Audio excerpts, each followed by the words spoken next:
Food bloggers, hi, how are you today? Thank you so much for tuning in to the Eat Blog Talk podcast. This is the place for food bloggers to get information and inspiration to accelerate your blog's growth and ultimately help you to achieve your freedom, whether that's financial, personal, or professional. I'm Megan Porta, and I've been a food blogger for over 12 years. I understand how isolating food blogging can be at times. I'm on a mission to motivate, inspire, and most importantly, let each and every food blogger, including you, know that you are heard and supported. Today's topic is a hot one. Most food bloggers are looking for that monetization or to increase their monetization. I have Brooke Harmer with me from Pageviews Cooking, and she talks about 7 ways to monetize your food blog before you reach that 50K page view mark. This is episode number 379. You're going to absolutely love all of the tips that she shares. This episode is sponsored by the amazing Rank IQ.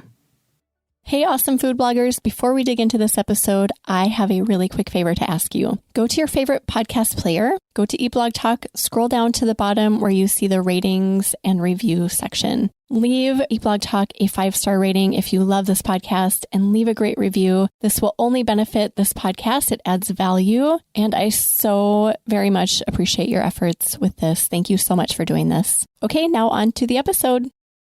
I have Brooke Harmer with me today. She's going to talk to us about 7 ways to monetize your food blog before hitting that 50K page view mark. Brooke launched her food blog in March 2020 because she knew she could work from home and still be a full-time mom. However, after her son was born, she struggled to keep up with the demands of the job and constantly felt discouraged that despite her best efforts, she still hadn't hit that 50K monthly page view mark. Instead of focusing on what she didn't have, she honed in on the time and talents that she did have and began to monetize her business in other creative ways, even while raising her 6-month-old son by herself for a time. She has since self-published 2 cookbooks, landed 5-figure brand deals, and hired her first employee.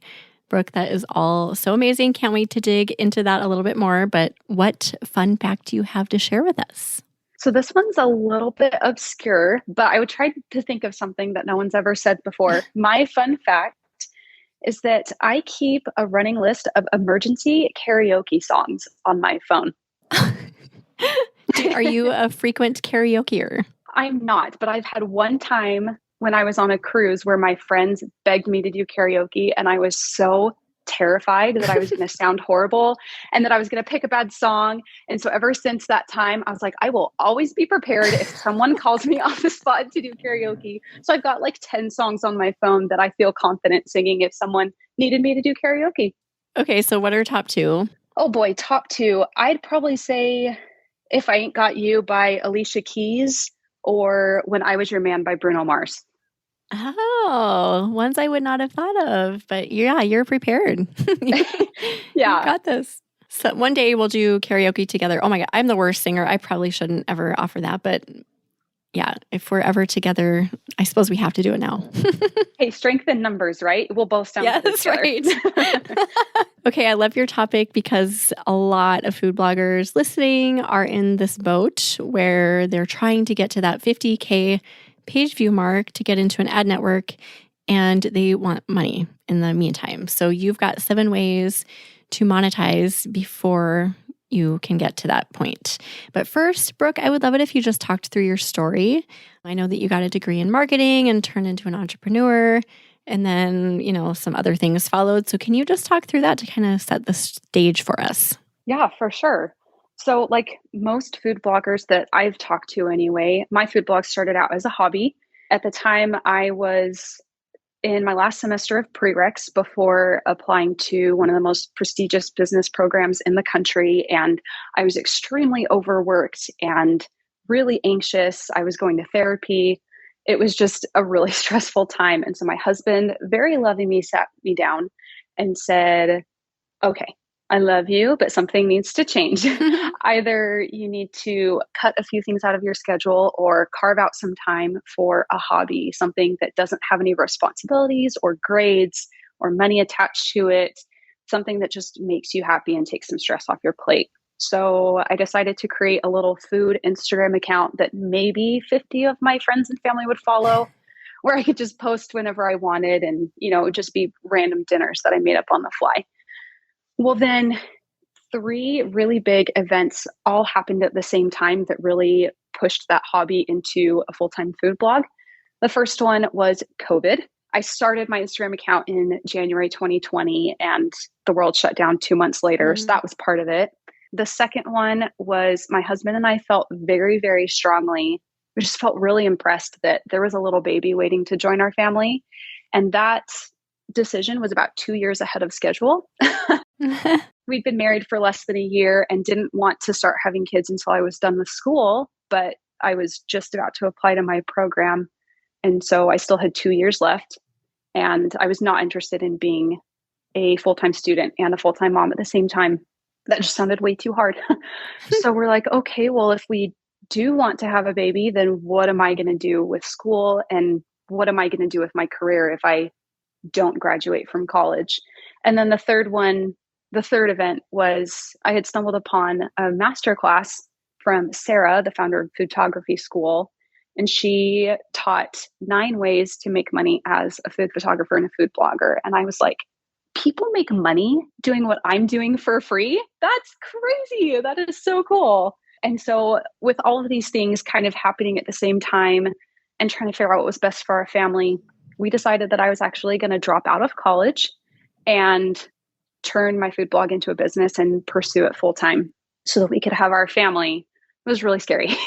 Well, you flash forward 18 months. I just had my baby and I've made less than $1,000 and my blog has like 100 page views a month. On the time I was on Squarespace. Don't ever do that if you're listening. Gosh, I did it too. I'm with you. I actually recognize your name from the Squarespace Facebook group now that I think about it. Oh my gosh, really? Oh, that's Were you in there? You were in there, right? I probably was. I needed help. Okay. Yeah. So I probably was. But so I was on Squarespace and I was under the impression that if you just made as many recipes as possible in the shortest amount of time, that's how you would grow. You know, who knew about SEO or keyword research or optimizing your back end or whatever. So 18 months in, I just had my first baby and I was nowhere closer to my goal than I was before. And I was really frustrated and almost felt like quitting, but I loved it too much to quit. And so I was like, okay, well, something needs to change. So when I finally figured out that there's this thing called SEO and keyword research and all these other things that you have to do, I was like, okay, well, that's great. But now I don't have the time to do that because I have a newborn who eats around the clock. And I was really overwhelmed. And so I had to make a mindset shift and I had to focus on what I did know and what I could do with the time that I had. And once I figured out what that was, that's actually when I saw the most progress and actually started making money when I had the least amount of time to do it. I love your story. I love how those 3 things just came together at the perfect time to create this opportunity for you and how you can look back and see that happened. And you weren't just blinded by like, oh my gosh, these catastrophic events happen. Not all of them catastrophic, but you know what I mean? Like COVID and like these things came together to create this storm. Instead, you see it as like a culmination of opportunity, which I think is awesome. And it just shows that you have the right mindset for this business because it does require a positive, optimistic mindset at times. And then your mental shift, talk more about that because a lot of us can get caught up in the like, I have so far to go, I'm never going to get there. But once you started looking at the things that were working and focusing on those, that's when things change, right? Yeah.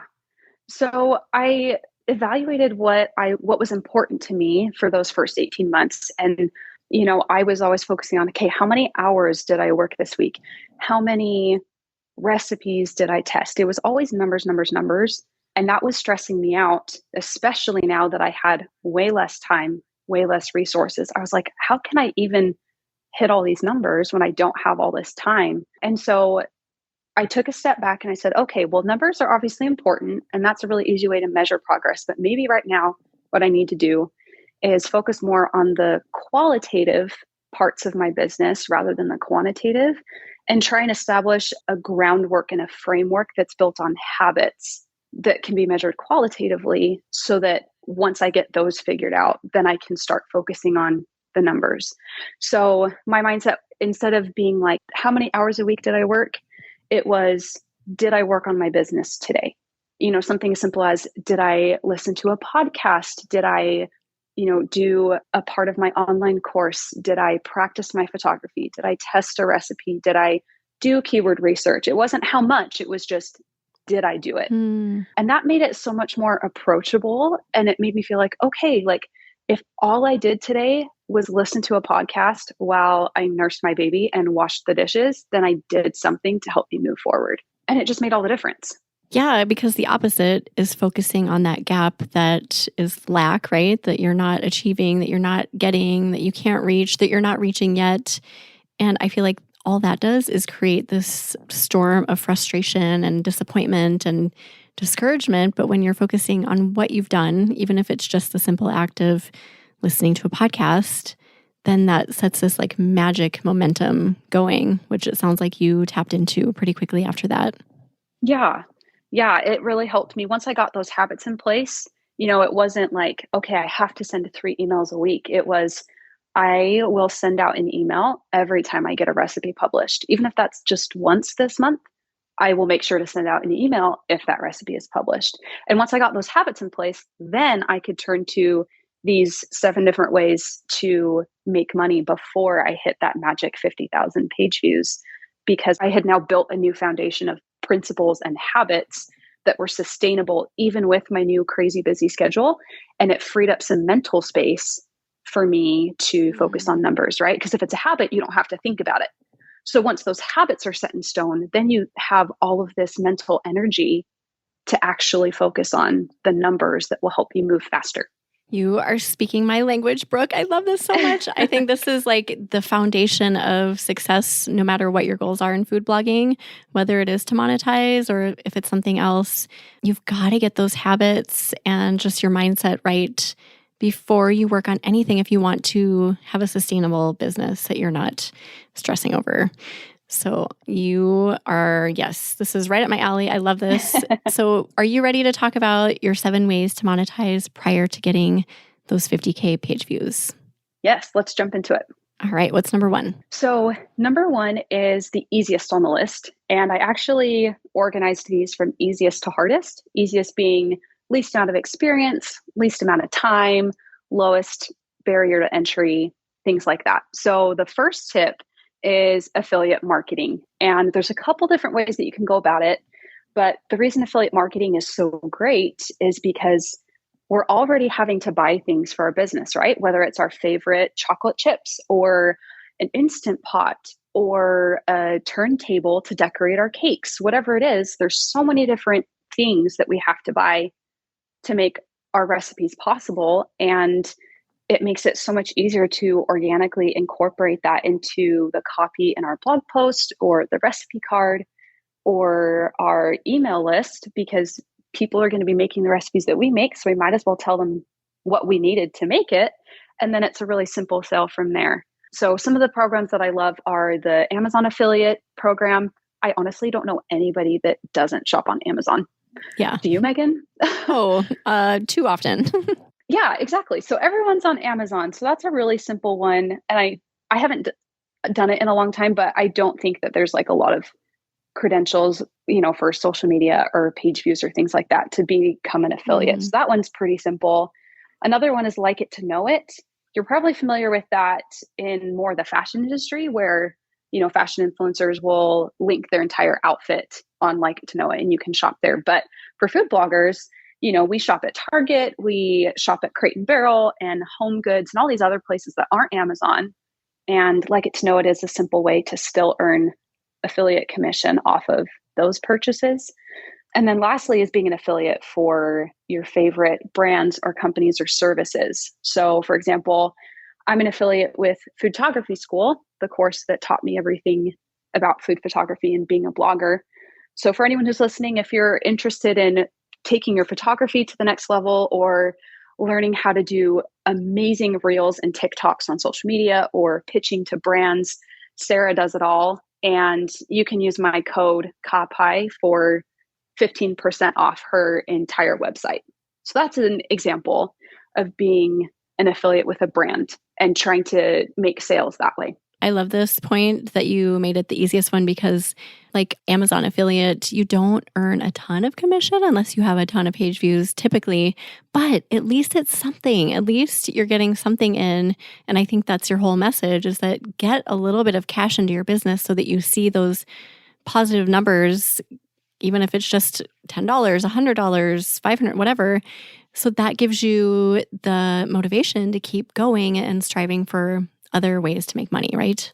Exactly. And it also builds trust with your audience, right? Because if you're not being, too salesy about it, then people are like, oh, if this is what Megan uses to make her recipes, then it must be worthwhile. So, if I want my recipes to turn out like Megan's, then maybe it's worth investing.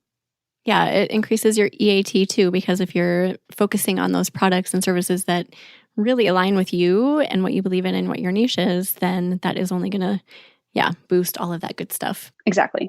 Okay, love that one. What is number 2?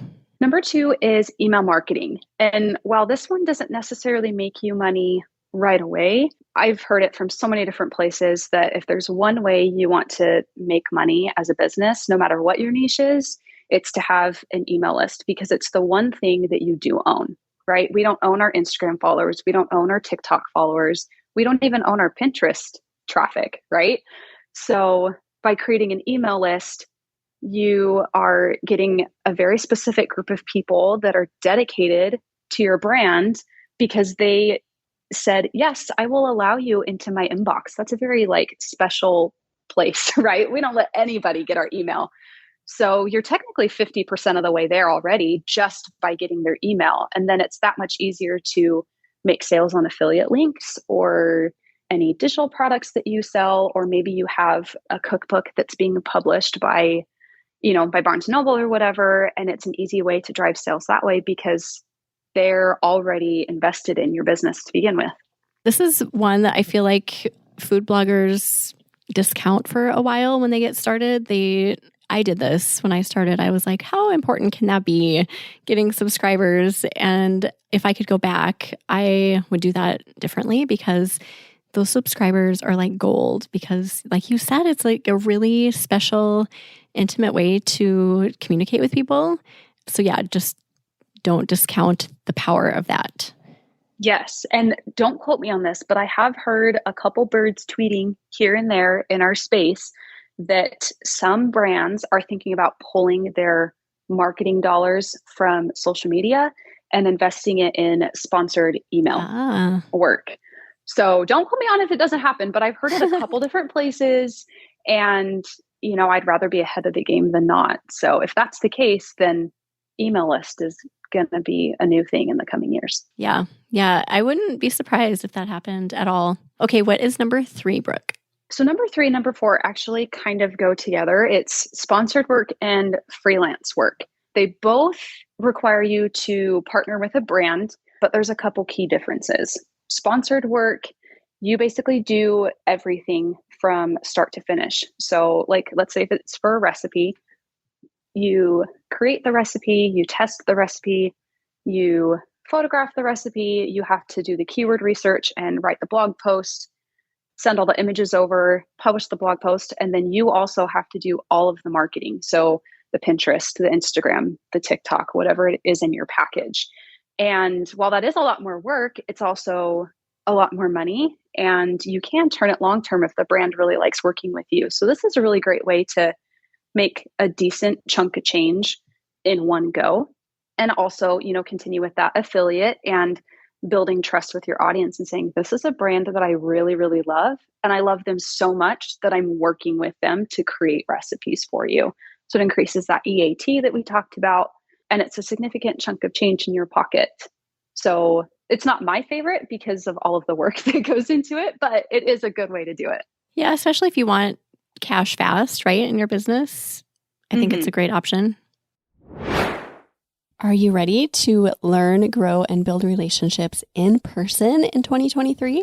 Eat Blog Talk is hosting a 2023 spring retreat for food bloggers. This is super exciting. In-person retreats are an opportunity for food bloggers to convene in an intimate setting to learn, collaborate, and connect. These retreats involve mastermind-style peer-to-peer collaborating, and they are such a powerful way to grow your business, expand your network of peers, and make lasting friendships. Apply to attend the spring 2023 retreat. Go to eatblogtalk.com/retreat to fill out the application. I hope to see you there. Now back to the episode.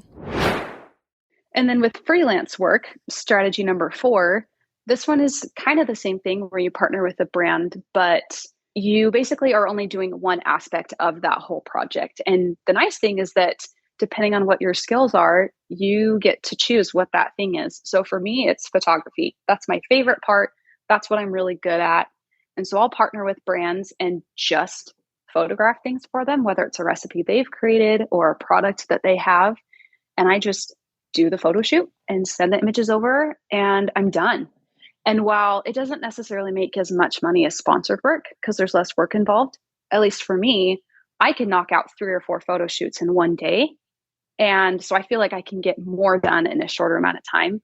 And it's what I love doing. So I prefer freelance work, but that's kind of the difference between the two. But they sometimes have kind of the same payout depending on your package.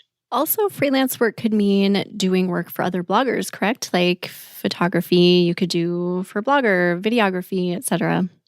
Yeah. And, you've had guests on here that do, freelance copywriting or freelance SEO work or just recipe development. You could just be the genius behind the food and then send it back to the brand and they have other people that work on that, or the food blogger, right? The food blogger loves photography, but maybe they're not great in the kitchen, but they have an idea of what they want to do. So they hire you to bring that idea to life, and then they get to finish it off with the photography and the blog post. And bloggers are a great way because we all need help, right? We all have similar goals, but Megan, I'm sure that there's some part of Pip and Ebby that you don't truly love doing all the time, right? Yes. Yeah. And it would be super nice to hire that out. And then for someone else, that's cash flow for them to help support their business. I currently hire out photography. I haven't always done that, but I'm in a season where I'm not making the time for it. And then I have a VA work on things like web stories, Pinterest idea pins, things like that. So those are good options. I was going to say too, like web stories right now, you guys have no idea how many people reach out to me on a weekly basis asking, who can do web stories for me? I don't want to do these, but I know I need to do them. So if anyone listening is into web stories and you want to make money, let me know because I have so many people who will knock down your door. Yes, add me to that list. I don't have the time to do it. I am telling you, and I feel bad because I'm always like, I don't know who to send you to. And then I'll send them to someone for a while and then they're full. And then I'm like, I don't know. So yeah, I definitely need more connections for people who are willing to do that aspect of food blogging. Yes. And for anybody listening, I would love to be your photographer. I'll do some free advertising here. If you need a photographer, you can reach out to me. I would love to see if we're a good fit.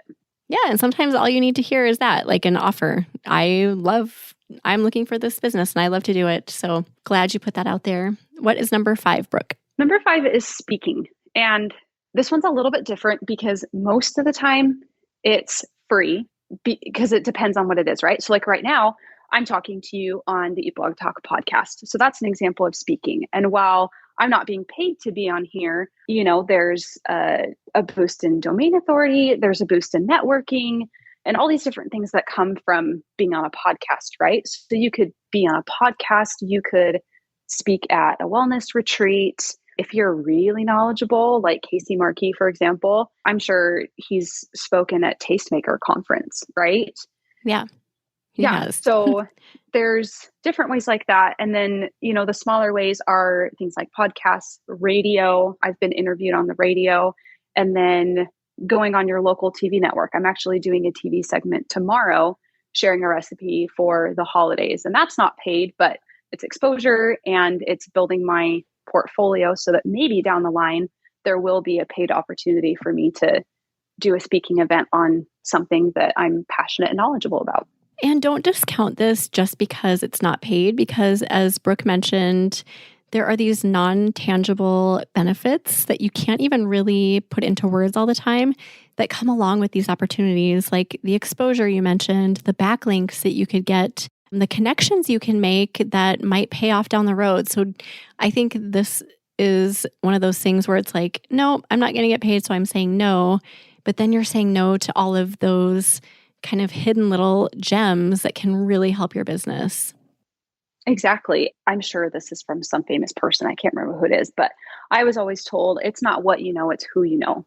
And Mm. speaking is one of those chances to add people in your who you know list so that more opportunities will come your way. Oh, well said. Okay, I love that one. What is number 6?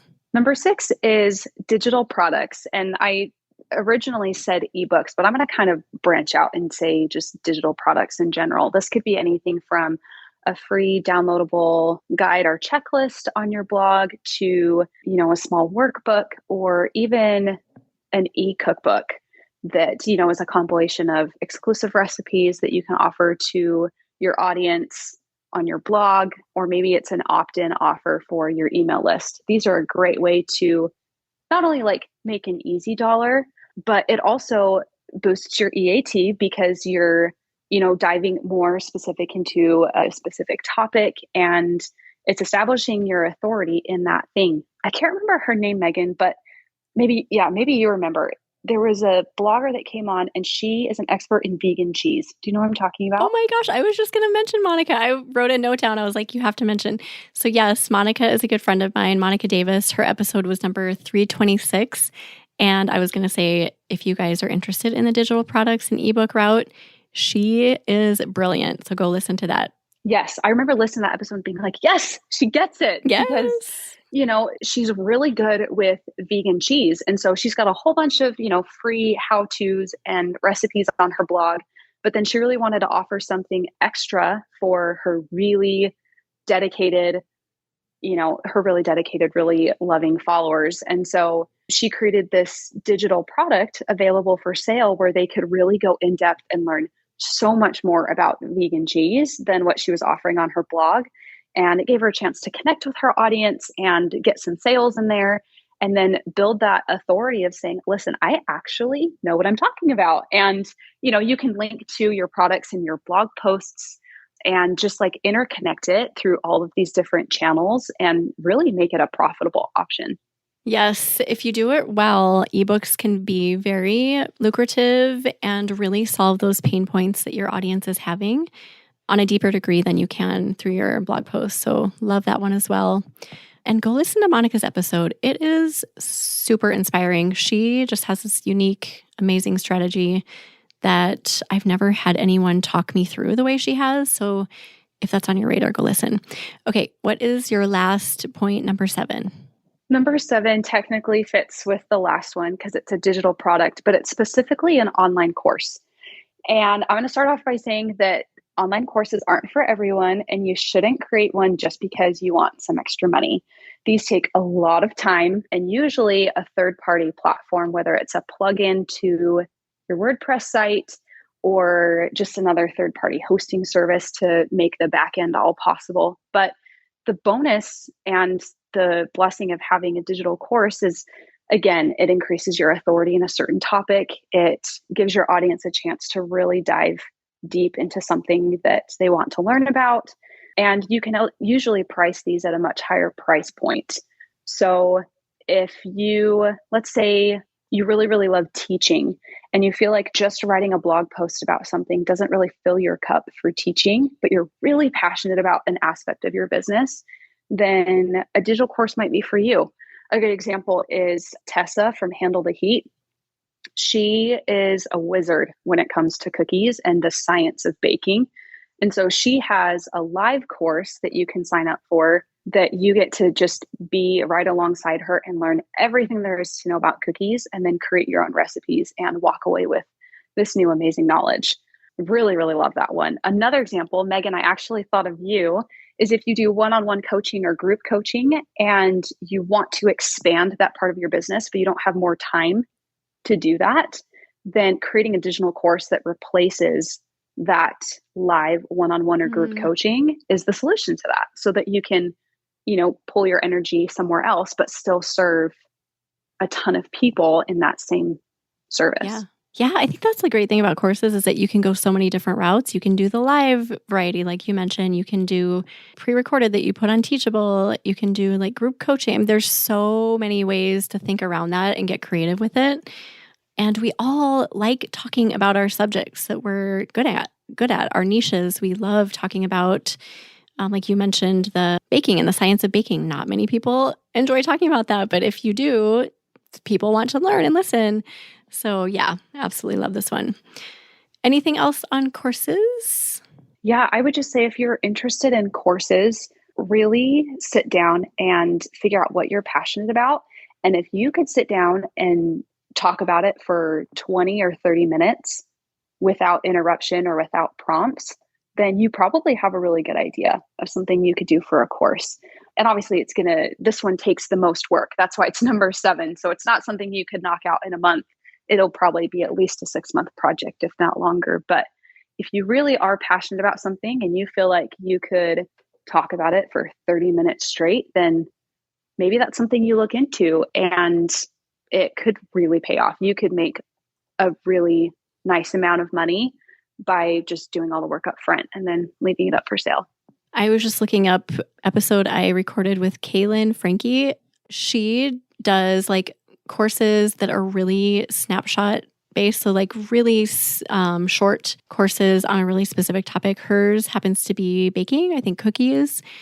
And she got a lot of awesome traction from that. So look up her podcast episode on eBlog Talk. I'll try to look it up here while you finish up, Brooke, and then I'll get back to you. But what final words do you have to say about everything we've talked about? Anything we missed? Anything you want to be sure to mention? I would just kind of bring it back to the beginning of, before you really sit down and figure out how to make the numbers happen, make sure that you have that framework of habits and qualitative measurement in place, because when those numbers don't pan out the way you want to, whether you've been doing blogging for a month or 12 years, then you can fall back on those framework ideas and say, okay, are my habits and my principles really the things that are creating a solid foundation? I mean, do I need to revisit some of those? And then once you figure that out, then you can really look at these 7 different ways and figure out which one's best for you. I don't recommend doing all 7 all at once because you'll spread yourself too thin and you'll probably feel really overwhelmed. But I've personally done all of these. I'm actually working on a digital course right now. So that's the only one I haven't actually launched yet. But I've personally done a little bit of all of these at different times in my business, and they all serve their purpose in a different way. And at the end of the day, for me, this is a business, right? We do want to make money. We do want to see the results that we work so hard for. But at the end of the day, I want to do what makes me passionate and makes me happy and makes me want to be a blogger. And I don't want to choose one of these 7 strategies just for the money, right? If it doesn't fill my cup, if it drains me more than it invigorates me, then to me, that's not worth the money. So really take some time to be introspective and figure out what aligns best with your needs and your creative cup. And that's when you'll really see the magic happen. Brooke, that was amazing. Oh my goodness. Loved that. That was so encouraging and inspiring. Thank you for that. And I did go back and find that cookie class that I was talking about. So if you guys want to be inspired to do kind of a different format for a cooking class, go to intothecookie.jar.com. It's Kaylin's blog, and she has a section on there called Decorating Classes. If you click over, you'll see all of the little tutorials and classes that she's created that are just amazing. And she does like difficulty levels. So if you're just beginner through expert, and then she themes them to by holiday. So I think these are really fruitful for her and successful. So just a little encouragement there to kind of extend on your 7th point, Brooke. So thank you. This was so fun, so valuable. Thank you for taking the time for us today. It was so fun to be here. Thanks for having me. To end, do you have either a favorite quote or words of inspiration to leave us with today? I do. I'm going to quote my band teacher in high school. He always drilled into our heads. Here, Megan, I'm going to see if you can fill in the line. Practice makes perfect. Okay. So he changed that word to be practice makes permanent. And I really love that because perfection is never something that any of us are going to have right, no matter how hard we try. So instead of shooting for perfection, recognizing that the more we practice something, the more permanent it will be ingrained, kind of like the idea of muscle memory, right? The more you practice keyword research, the better you'll get at keyword research and the faster you'll be so that you can then shift your time and energy to something else. So if you're ever feeling discouraged or like what you're doing isn't working, maybe dial it back and simplify your business into 2 or 3 things and then just say practice makes permanent and just try and get really good at those couple things and build that muscle memory so that you can build your confidence back and be able to move the needle forward in your business in a way that works best for you. Amazing words to end on. Thank you so much. And did you say it was one of your teachers that shared that with you? Yeah, it was my band teacher. Band teacher. Thank you, Brooke's band teacher. That was so inspiring. We'll put together a show notes page for you, Brooke. If you want to go look at those, you can go to eblogtalk.com/Kapai cooking. And I'm going to spell that because I had to have Brooke tell me how to pronounce it. It's Kapai cooking. And will you describe really quick what that means and where it comes from? Because I think this is so cool. Yeah. So I served a volunteer mission for my church when I was 19, and I got to do that missionary service in New Zealand. So I got to live with the natives there and really just dive headfirst into their culture and their food and everything that makes them so special. And part of that was learning their language. So Kapai comes from the Maori language, and translated in English, it means it's good. So my brand literally means it's good cooking. So cool. I love that. I think more than any blog meaning I've ever heard. So glad you shared that with me. So with that said, why don't you share where people can go to see your content and where are you on social media and all of that? Yeah, so you can follow me on all social channels at Kapai Cooking. That's Kapai Cooking. I'm currently on a social media break, but you can still follow me there because I'll eventually resurface one day. But if you really want to stay in touch with me right now and be up to date on all of my recipes and all of the fun things I'm doing, then you can subscribe to my mailing list at kapaicooking.com. Awesome. Go check Brooke out, everyone. Thank you so much for being here again, Brooke. And thank you for listening today, food bloggers. I will see you in the next episode. Thank you so much for listening to this episode of Eat Blog Talk. Please share this episode with a friend who would benefit from tuning in. I will see you next time.